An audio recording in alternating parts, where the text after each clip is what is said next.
OFW sa yaman.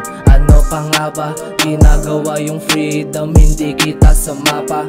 Sulat lang ng sulat hanggang magkamilyon. Pamilya uunahin, tumutulong sa akin yon. Nakikita ko pag-asa kahit nakapikit.